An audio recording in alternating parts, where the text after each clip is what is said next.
Seat ಹಂಚಿಕೆಯಲ್ಲಿ ನೊಂದು ಹೋಗಿದ್ದಾರೆ ಪರಮೇಶ್ವರ್ ಅವರು.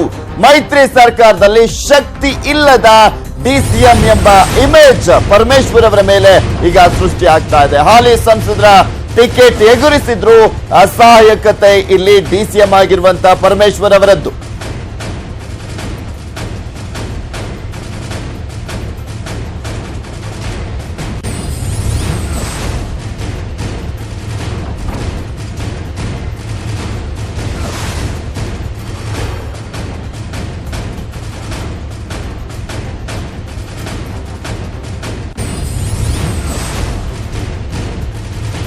ಹಾಲಿ ಸಂಸದರಿಲ್ಲದಿದ್ದರೂ ಕೂಡ ಮೈಸೂರಿನಲ್ಲಿ ಸಿದ್ದರಾಮಯ್ಯ ಪರಾಕ್ರಮ. ಜೆಡಿಎಸ್ ಆಗ್ರಹಕ್ಕೆ ಮಣಿದಿಲ್ಲ ಸಿದ್ದರಾಮಯ್ಯನವರು. ಮಾಜಿ ಸಿಎಂ ಆದ್ರೂ ಕೂಡ ಹೈಕಮಾಂಡ್ ನಲ್ಲಿ ಲಾಬಿಯನ್ನು ನಡೆಸಿ ತಮ್ಮ ಪಟ್ಟನ್ನ ಬಿಡದೆ ತಮ್ಮ ಕ್ಷೇತ್ರವನ್ನ ಉಳಿಸಿಕೊಂಡಿದ್ದಾರೆ ಸಿದ್ದರಾಮಯ್ಯ.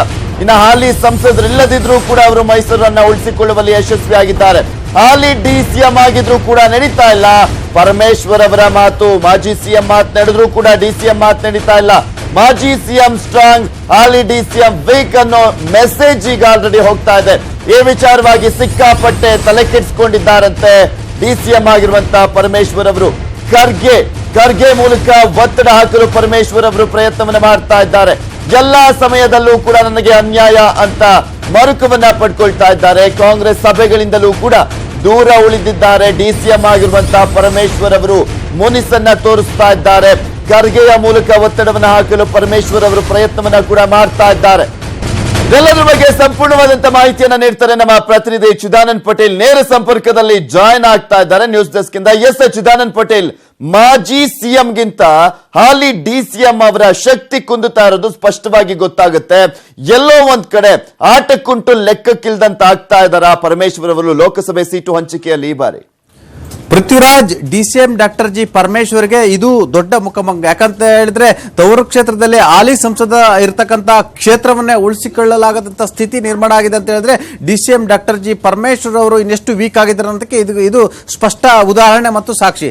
ಇದೀಗ ತಮ್ಮ ಆಪ್ತರಾಗಿರ್ತಕ್ಕಂಥ ಮುದ್ದು ಹನುಮೇಗೌಡರಿಗೆ ಟಿಕೆಟ್ ಕೊಡಿಸುವಲ್ಲಿ ವಿಫಲಾಗಿರುವಂತದ್ದು ಪರಮೇಶ್ವರ್ಗೆ ಇದು ನುಂಗಲಾರದ ಬಿಸಿ ತುಪ್ಪವಾಗಿ ಪರಿಣಮಿಸಿದೆ. ಆ ಮುಖಾಂತರ ರಾಜ್ಯದಲ್ಲಿ ರಾಜಕಾರಣದಲ್ಲಿ ಮತ್ತು ಕಾಂಗ್ರೆಸ್ ಪಕ್ಷದಲ್ಲೂ ಡಾಕ್ಟರ್ ಜಿ ಪರಮೇಶ್ವರ್ ಅವರು ವೀಕ್ ಅಂತ ಅನ್ನೋ ಒಂದು ಮೆಸೇಜ್ ಕೂಡ ಸಂದೇಶ ರವಾನೆ ಆಗಿರುವಂತದ್ದು ಜಿ ಪರಮೇಶ್ವರ್ಗೆ ಇದು ದೊಡ್ಡ ತಲೆನೋವಾಗಿದೆ. ಹಾಗಾಗಿ ಹೇಗಾದ್ರೂ ಮಾಡಿ ಮತ್ತೆ ತುಮಕೂರನ್ನು ವಾಪಸ್ ಪಡಿಬೇಕಂತೇಳಿ ನಿನ್ನೆ ಮಾಜಿ ಪ್ರಧಾನಿ ಎಚ್ ಡಿ ದೇವೇಗೌಡರನ್ನ ಭೇಟಿಯಾಗಿ ಮನವಿಯನ್ನು ಕೂಡ ಮಾಡ್ಕೊಂಡಿದ್ದಾರೆ. ಮತ್ತೊಂದು ಕಡೆ ತಮ್ಮ ಶಿಷ್ಯ ಮುದ್ದು ಹನುಮೇಗೌಡರ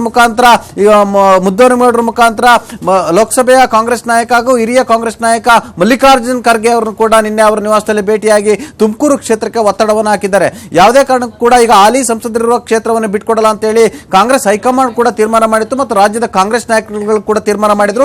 ಆದರೆ ಹಾಲಿ ಸಂಸದರಿರ್ತಕ್ಕಂಥ ಮುದ್ದು ಹನುಮೇಗೌಡರ ಕ್ಷೇತ್ರವನ್ನು ಇದೀಗ ಕಾಂಗ್ರೆಸ್ ಜೆಡಿಎಸ್ಗೆ ಬಿಟ್ಟುಕೊಟ್ಟಿರೋದ್ರಿಂದ ಒಂದ್ ಕಡೆ ಕಾಂಗ್ರೆಸ್ನಿಂದಲೂ ಡಾಕ್ಟರ್ ಜಿ ಪರಮೇಶ್ವರ್ ಅನ್ಯಾಯವಾಗಿದೆ, ಮತ್ತೊಂದು ಕಡೆ ಜೆಡಿಎಸ್ನಿಂದಲೂ ಕೂಡ ಅನ್ಯಾಯ ಆಗಿರುವಂತದ್ದು ಕೂಡ ಇದೀಗ ತುಮಕೂರಿನಲ್ಲಿ ಈಗ ಡಾಕ್ಟರ್ ಜಿ ಪರಮೇಶ್ವರ್ಗೆ ಮುಖಭಂಗವಾಗಿದೆ. ಹಾಗಾಗಿ ಕೊನೆ ಗಳಿಗೆಯಲ್ಲಿ ಆದರೂ ತುಮಕೂರು ಕ್ಷೇತ್ರವನ್ನು ಉಳಿಸ್ಕೊಳ್ಬೇಕಂತೇಳಿ ಇದೇ ಮಾರ್ಚ್ 16ರವರೆಗೆ ಕಾಯ್ತಾ ಇದ್ದಾರೆ ಡಾಕ್ಟರ್ ಜಿ ಪರಮೇಶ್ವರ್ ಅವರು. ಯಾಕಂತ ಹೇಳಿದ್ರೆ ಪರಮೇಶ್ವರ್ ಅವರಿಗೆ ಮಾರ್ಚ್ 16ನೇ ತಾರೀಕರಂದು ಕಾಂಗ್ರೆಸ್ನ ಚುನಾವಣಾ ಸಮಿತಿ ದೆಹಲಿಯಲ್ಲಿ ಸಭೆ ಸೇರ್ತಿದೆ. ಆ ಸಂದರ್ಭದಲ್ಲಿ ಈ ಸೀಟು ಹೊಂದಾಣಿಕೆ ಸಂಬಂಧಪಟ್ಟ ಹಾಗೆ ಮತ್ತೊಮ್ಮೆ ಮರುಪರಿಶೀಲನೆ ಮಾಡುವ ಸಾಧ್ಯತೆ ಇದೆ ಎಂಬ ಒಂದು ನಂಬಿಕೆಯಲ್ಲಿದ್ದಾರೆ. ಮತ್ತೊಂದು ಕಡೆ ಎಲ್ಲ ಒಂದು ಕಡೆ ಮಾಜಿ ಸಿಎಂ ಸಿದ್ದರಾಮಯ್ಯನವರು ತುಮಕೂರು ಕ್ಷೇತ್ರ ಅಂದ್ರೆ ಹಾಲಿ ಕ್ಷೇತ್ರ ಹೋದ್ರೂ ಪರವಾಗಿಲ್ಲ ಮೈಸೂರು ಉಳಿಸಿಕೊಳ್ಳುವಲ್ಲಿ ಯಶಸ್ವಿಯಾಗಿದ್ದಾರೆ. ಆ ಮುಖಾಂತರ ಈಗಲೂ ಕೂಡ ಕಾಂಗ್ರೆಸ್ನಲ್ಲಿ ತಮ್ಮ ಪಾರಪತ್ಯವನ್ನು ಮುಂದುವರಿಸಿದ್ದಾರೆ. ಚಿದಾನಂದ್ ಪಟೇಲ್, ಇಲ್ಲಿ 2 ಅವಧಿಗೆ ಕೆಪಿಸಿಸಿ ಅಧ್ಯಕ್ಷರಾಗಿದ್ದಂತವರು ಪರಮೇಶ್ವರ್ ಅವರು ಮತ್ತೊಂದ್ ಕಡೆ ಡಿಸಿಎಂ ಆಗಿದ್ದಾರೆ. ಇನ್ನು ಸಾಕಷ್ಟು ಬಾರಿ ಪರಮೇಶ್ವರ್ ಅವರು ಮಾತನಾಡ್ತಾ ಹೇಳಿದ್ದಾರೆ ಭಾಷಣಗಳಲ್ಲಿ, ನನ್ನನ್ನ ಯಾವಾಗ್ಲೂ ಕೂಡ ತುಳಿಯುವಂತ ಕೆಲಸ ಆಗ್ತಾ ಇದೆ, ನಾನು ಯಾವತ್ತೋ 3 ಬಾರಿ ಸಿಎಂ ಆಗುವಂತ ಅವಕಾಶ ಸಿಕ್ಕಿದ್ರು ಕೂಡ ತಪ್ಪಿಸಲಾಗಿದೆ ಅಂತೆಲ್ಲ ಹೇಳ್ತಾ ಇದ್ರು. ಯಾಕೆ ಪದೇ ಪದೇ ಹೈಕಮಾಂಡ್ ನಿಂದ ಇಗ್ನೋರ್ ಆಗ್ತಾ ಇದ್ದಾರೆ ಪರಮೇಶ್ವರ್ ಅವರು ಅಂತ?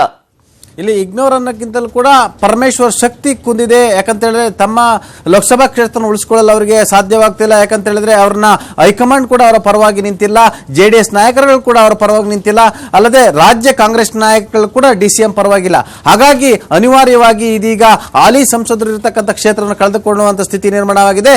ಇದು ಎಲ್ಲೊಂದು ಕಡೆ ಡಾಕ್ಟರ್ ಜಿ ಪರಮೇಶ್ವರ್ಗೆ ಮುಂದಿನ ರಾಜಕೀಯ ಜೀವನದಲ್ಲಿ ದೊಡ್ಡ ಇಮೇಜ್ಗೆ ಹೊಡೆತ ಅಂತಲೇ ಹೇಳಲಾಗ್ತಿದೆ. ಯಾಕಂತ ಹೇಳಿದ್ರೆ ಡಿಸಿಎಂ ಪರಮೇಶ್ವರ್ ಪರಮೇಶ್ವರ್ ಅವರು ಈಗಾಗಲೇ ಎಲ್ಲ ಒಂದ್ ಕಡೆ ಬೇರೆ ಬೇರೆ ಕಾರಣಗಳಿಗಾಗಿ ಬೆಂಗಳೂರಿನ ವಿಚಾರಗಳಿಗಾಗಿ ಕೆಲವೊಂದು ಟೆಂಡರ್ಗಳ ವಿಚಾರಗಳಿಗಾಗಿ ಮುಖ್ಯಮಂತ್ರಿ ಎಚ್ ಡಿ ಕುಮಾರಸ್ವಾಮಿ ಜೊತೆ ಕಳೆದ ಒಂದು ವಾರದ ಹಿಂದೆ ಮುನ್ಸೂಚನೆ ಮಾಡಿಕೊಂಡಿದ್ರು ಅಂತ ಹೇಳಲಾಗ್ತದೆ. ಇದರ ಬೆನ್ನಲ್ಲೇ ಇದೀಗ ಅವರಿಗೆ ತುಮಕೂರು ಕ್ಷೇತ್ರ ಕೈತಪ್ಪಿದ್ದು ದೊಡ್ಡ ಮರ್ಮಾಘಾತ ಆಗಿದೆ ಅಂತ ಹೇಳಲಾಗ್ತಿದೆ. ಆ ಮುಖಾಂತರ ಕಾಂಗ್ರೆಸ್ನಲ್ಲೂ ಅನ್ಯಾಯ ಆಗಿರ್ತಕ್ಕಂಥದ್ದು, ಜೆಡಿಎಸ್ ನಲ್ಲಿ ಅನ್ಯಾಯ ಆಗಿರ್ತಕ್ಕಂಥದ್ದು, ಇದು ಈ ಬಾರಿಯ ಲೋಕಸಭಾ ಚುನಾವಣೆಯಲ್ಲಿ ವ್ಯತಿರಿಕ್ತ ಪರಿಣಾಮ ಉಂಟಾಗುವ ಸಾಧ್ಯತೆ ಇದೆ ಅಂತ ಹೇಳಲಾಗ್ತಿದೆ. ಯಾಕಂತ ಹೇಳಿದ್ರೆ ತುಮಕೂರಿನಲ್ಲಿ ಜೆಡಿಎಸ್ ಅಭ್ಯರ್ಥಿ ಹಾಕಿದ್ರು ಕೂಡ ಪರಮೇಶ್ವರ್ ಅವರು ಮನಸ್ಸು ಮಾಡಿ ಫೀಲ್ಡ್ಗೆ ಇಳಿಯೋದಿಲ್ಲ ಅನ್ನೋ ಒಂದು ಮಾತು, ಜೊತೆಗೆ ಕಾಂಗ್ರೆಸ್ನ ಇತರ ಚುನಾವಣಾ ಪ್ರಚಾರದಲ್ಲೂ ಕೂಡ ಅತಿ ಹೆಚ್ಚು ತೊಡಗಿಸಿಕೊಳ್ಳಲು ಎಂಬ ಮಾತು ಕೂಡ ಕೇಳಿ ಬರ್ತಿದೆ. ಪೃಥ್ವಿರಾಜ್.